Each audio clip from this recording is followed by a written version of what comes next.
Hello viewers, இன்னைக்கு நம்ம பார்க்க போறது ஒன் பீஸ் எபிசோட் 567 பார்ட் 1.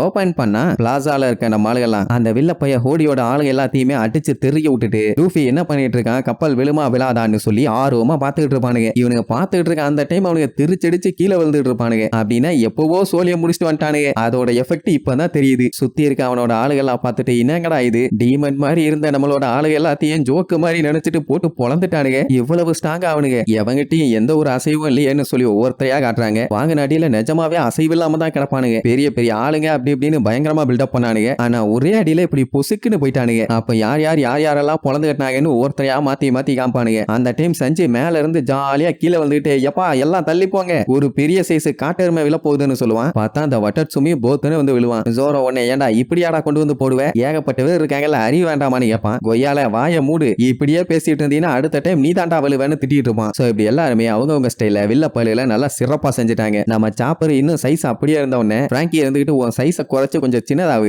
ஏன்னா நீ ஒரு ரோபோட்டையே ஓவர்டேக் பண்ணிட்டான்பா. ரோபின் பார்த்துட்டு அந்த ரோபோட் ஒண்ணுத்துக்குமே ஆகாதும்பா, ஏன்னா அதை வச்சு அவன் பெருசா எதுவும் பண்ண மாதிரியே தெரியல. சண்டை போடும் போது பூரா அவன் தானே இறங்கி அட்டாக் பண்ணிட்டு இருந்தான். அதனால மேபி அப்படி சொல்லியிருப்பாளா இருக்கும். எல்லாம் மாத்தி வழக்கம் போல எப்படி இருப்பாயில அப்படியே இருப்பாங்க. ஜிம்பாய் பார்த்துட்டு இதை தாண்டா லூஃபியோட ஃப்ரெண்ட்ஸ் கிட்ட இருந்து நான் எதிர்பார்த்தேன், அப்படியே இருக்கீங்கப்பா. சோ இப்ப இவங்களுக்கு இருந்த பஞ்சாயத்து எல்லாமே ஓவர். இனிமேட்டு வில்ல பயலோட ஆளுங்க தைரியமா வந்து அட்டாக் பண்ண மாட்டானுங்கல்ல, ஏன்னா மெயின் ஆளுலயே தூக்கியாச்சு. இனி அவனுங்களை லீட் பண்ண ஆள் கிடையாது. சோ அங்க இருக்க மக்கள் எல்லாத்துக்குமே ரொம்ப ஹாப்பி, எல்லா பஞ்சாயத்து ஓவர்னு. அங்க லூஃபியுமே அந்த ஹோடி பையில பொழந்து கட்டிட்டானே. சோ இவனால இனிமேட்டு இந்த ஐலாண்டுக்கு எந்த ஒரு பஞ்சாயத்தும் இல்ல. New fishman pirates straw hat Luffy தோக்கடிச்சிட்டாங்க, சூப்பர் அப்படி இப்படின்னு சொல்லி ஒரு 10 செகண்ட் சந்தோஷப்படுவாங்க. அடுத்த செகண்ட் ஒரு ஷேடோ வந்து மறைக்கும். என்னடான்னு பார்த்தா அந்த நோவா கப்பல் ஆல்மோஸ்ட் பக்கத்துல வந்துருச்சு. இவங்க வில்லனை தோக்கடிச்சா என்ன, சந்தோஷமா இருந்தா என்ன, எப்படி இருந்தாலும் கப்பல் வந்து விழுந்துச்சுன்னா எல்லாம் காலி. அதை பார்த்துட்டு ஐயோ இதை மறந்துட்டமேன்னு அத்தனை பேருமே பதறுவாங்க. ஃபிஷ்மேன் டிஸ்ட்ரிக்ட சேர்ந்தவங்க எல்லாம் இந்த ஐலாண்டு கம்ப்ளீட்டா அழிய போகுது. இனிமேட்டு நம்ம இங்க இருந்தோம்னா நமக்கு தான் ஆபத்து. வாங்கலே கிளம்பலாம் வாங்கலே. ஆபீசர்ஸ்னு ஒரு 5 அறிவு கட்ட பயிலுக இருந்தானுங்க. அவனுங்க மட்டையாய் தொலைஞ்சிட்டானுங்க. இனிமேட்டு ஒண்ணும் பண்ண முடியாது, நம்ம எஸ்கேப் ஆனாதான் உண்டுன்னு விழுந்தடிச்சு ஓடுவானுங்க. இங்க நம்ம கிங்கோட மினிஸ்டர் இந்த மாதிரி இவாக்குவேஷன் ப்ராசஸ் எப்படி போயிட்டு இருக்குன்னு விசாரிச்சா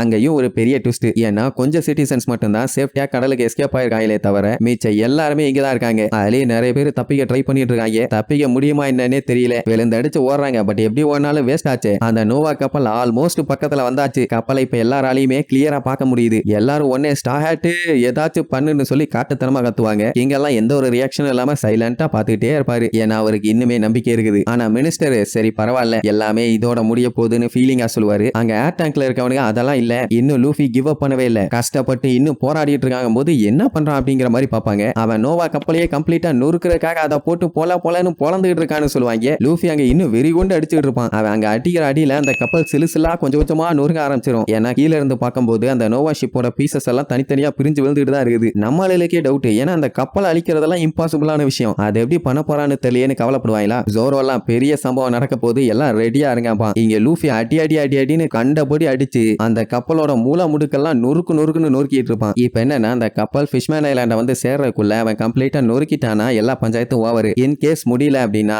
ஐலாண்டோட சேர்த்து எல்லாத்துக்குமே கோயிந்தோ. அதனால உன்னால முடிஞ்ச பெஸ்ட குர்ரா லூஃபின்னு அவன் டீமை கத்துன்னு கத்திட்டு கிடப்பாங்க. கப்பல் அப்படியே கொஞ்சமா வந்துகிட்டு இருக்குது. அந்த ஐலாண்டோட மக்கள் ஏகப்பட்ட பேரு திருச்சடிச்சு ஓடிட்டு இருக்காங்க. ஆனா அதுல ஒருத்தன் இல்ல நான் போக மாட்டேன்னு அங்கே நிப்பான. அவன் ஃப்ரெண்ட் இருந்துகிட்டு வாடா போவோம், உன் கண்ணுக்கு நோவா கப்பல் தெரியுது இல்ல, நம்ம இங்கே இருந்தா அழிஞ்சிருவோம்னு சொன்னா கேட்க மாட்டான். என்னன்னா இப்ப லூஃபி அங்க ஒரு ஹீரோவா பொழந்து கட்டிட்டு இருக்கான்ல, அவன் பண்றதெல்லாம் பார்க்கும்போது இவனோட சின்ன வயசு மெமரிஸ் எல்லாம் அவனுக்கு வருதாமா. என்னடானா 20 வருஷத்துக்கு முன்னாடி இந்த கிங்டம்ல இருக்க மொத்த மக்களுமே ஒரே ஒரு ஹியூமன் மேல மட்டும் பயங்கரமான மரியாதை வச்சிருந்தாங்க. அண்ட் அது மட்டும் இல்லாம அவங்களுக்கு தெரிஞ்ச ஒரே ஒரு நல்லவனா அவன் தான். அவன மாதிரி தான் இவனை நினைக்கிறாங்க. அந்த நல்லவன் வேற யாரும் இல்ல. பைரட்ஸ் எல்லாம் வந்து இந்த ஃபிஷ்மேன் ஐலாண்ட்ல இருக்க மெர்மைட்ஸை கடத்திட்டு போகும்போது அந்த பைரட்ஸ்களோட மூஞ்சிலேயே பொங்குன்னு 4 குத்து வச்சு ஃபிஷ்மேன்ஸ் எல்லாத்தையுமே பத்திரமா பாத்துக்கிட்டது நம்ம தலைவர் ஒயிட் பியர்டு. பைரட்ஸ் எல்லாம் கத்துனானுங்க, எவ்வளவு தைரியம் இருந்தா நீ ஃபிஷ்மேன்ஸுக்கு சப்போர்ட் அனுப்பன்னு. ஆக்சுவலா ஒயிட் பியர்டு சின்ன பையனா இருக்கும்போது நெப்டியூன் இவனுக்காண்டி ஹெல்ப் பண்ணியிருக்கானாமா. சோ அந்த நட்புக்கு எக்ஸ்சேஞ்சா நான் அவருக்கு என்ன வேணாலும் ஹெல்ப் பண்ணுவான்னு சொல்லி வந்த பைரட்ஸ் எல்லாத்தையும் போட்டு பொலன்னு பொழந்து கட்டிடுவான். அவங்களோட கேப்டனே பிரியாயி என்னைய கொன்றாத, சத்தியமா இனிமேட்டு மெர்மைட்ஸ் எதையுமே நான் கடத்த மாட்டேன், சொல்ல போனா இந்த பக்கமே வரமாட்டேன்னு அடிச்சு புறந்து ஓடுவான். இனிமேட்டு என் ஃப்ரெண்டோட கண்ட்ரி மேல எவனாச்சு கைய வச்சீங்க, வச்ச கைய தனியா கழட்டி எடுத்துட்டு வேண்டான்னு சொல்லிட்டு ஒரே அடி எல்லாம் தெரிச்சடிச்சு ஓடுவானுங்க. அதுக்கப்புறம் தான் இப்படி ஒரு 3 பேர்த்த அவன் கூட சேர்த்துக்கிட்டு இனிமேட்டு இந்த ஐலாண்டு என்னோட டெரிட்டோரி, எவனாச்சும் உள்ள வந்தீங்கன்னா செஞ்சிருவேன் அப்படின்னு சொன்னா. அதுக்கப்புறம் தான் ஃபிஷ்மேன் ஐலாண்டே நிம்மதியா இருந்துச்சு. அவன் செத்ததுக்கு அப்புறம் எல்லாமே மாறி போச்சு. சோ அந்த அளவுக்கு நம்பிக்கை இப்ப லூஃபி மேல வச்சிருக்கான். கூட இருக்க அவனோட ஃப்ரெண்டு, ஏன்டா அவர் எவ்வளவு பெரிய ஆளு, அவரை கொண்டு போய் இவன் கூட சேர்த்துறியானவன. இவனுக்கு ஆக்சுவலா ஹியூமன்ஸ் மேல நம்பிக்கையே கிடையாது. ஆனா அவங்க இவங்களுக்காண்டி போராடி உசுர கொடுத்து சண்டை போட்டது எல்லாத்தையுமே வச்சு பார்க்கும்போது அவங்க இவங்களை காப்பாத்துறதுக்காக அவங்க உயிரியே தியாகம் பண்ற அளவுக்கு போயிட்டாங்க. அதனால எனக்கு முழு நம்பிக்கை இருக்குதுப்பா. அதே நேரம் இங்க ஷயர்லிக்கு மறுபடியுமே ஒரு விஷுவல் வரும். அதாவது இந்த ஐலாண்டே அழிஞ்சு நெருப்பு தக தக தகன்னு எரிஞ்சிட்டு இருக்குது. நடுவுல நம்ம லூஃபி அப்படியே வர்ற மாதிரி இருக்கும். அங்க அவன் வேற கப்பலை போட்டு பொல பொலன்னு பொலந்து கட்டிட்டு இருக்கான்ல, அது வேற ஒரு சைடு பீதி. என்ன ஆகுமோ ஏதாகுமோன்னு இன்னுமே லூஃபி அந்த நெருப்புக்குள்ள நிக்கிற விஷுவலை பார்த்து அவ பயந்து நடுங்கறதோட இந்த எபிசோடுக்கு எண்டு கார்டு போட்டு முடிக்கிறாங்க.